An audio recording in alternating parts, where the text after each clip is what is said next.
die of a processor has remained relatively the same since about when the 486 came out in 1989 to the present.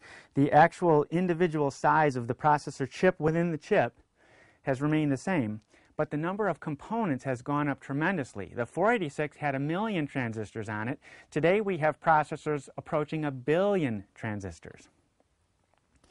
So, as you can see, the two big changes that have occurred in processor manufacturing is going to larger and larger silicon wafers on which we etch the chips.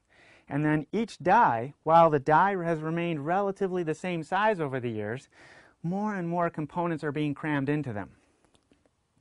Now, let's take a look at sort of a timeline of processors over the years, PC processors especially, and look at how not only the processors have changed, but the packaging and even cooling issues as well.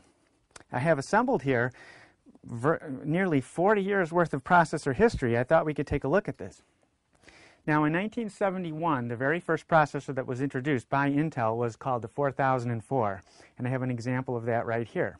Now, this is not an actual 4004 chip, but it looks like one. Real 4004s are actually quite rare and considered to be collector's items today. But this chip is exactly the same size, shape, number of pins, and everything as the original. Now, on it, I have a little white square. That represents the actual die size of the original 4004, the first processor. As you can see, it's pretty tiny by today's standards. Now, next to it here, I have an Intel 8088 processor. Now, this processor was introduced in 1979 and is the first PC processor. The IBM PC came out in 1981, and this processor actually came out of an original IBM PC motherboard. The original 4004 ran at up to 3/4 of a megahertz. That's 3/4 of a million cycles per second.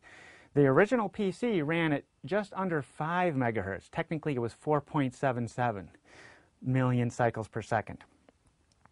Now, after the first PC came out, the next processor to be released was the 286 processor. Now, the 286 came out in 1982. I have 3 different examples of 286 processors here.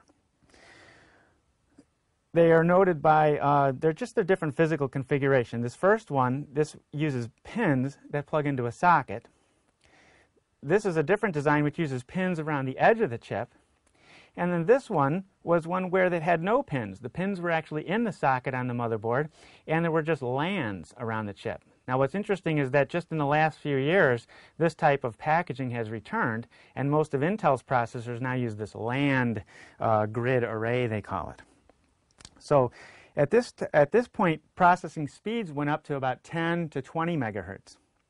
Now, here we have a 386 processor. The 386 came out in 1985. And this had about 300,000 or so transistors on it. So the transistor count had been going up. We had started out around 2,000 in the first processor. We went to 30,000 in the first PC processor. We have about 130,000 in the 286, and now nearly 300,000 approximately in the 386 processor. Now, the 386 is also known as being the first 32-bit processor.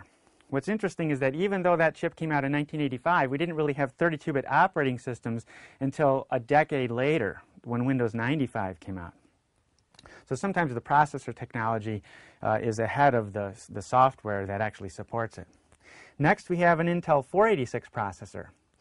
The 486 came out in 1989, and this was the first processor to have over 1 million transistors on it. It was about 1.2 million transistors, actually. This also was the first processor that began this, well, several changes happened in that processor. One, it was the first processor that had built-in cache memory. And that was sort of a revolutionary breakthrough because processing speeds had been exceeding the speed of memory, memory chips, at least affordable ones. So by building memory into the processor, it sort of brought along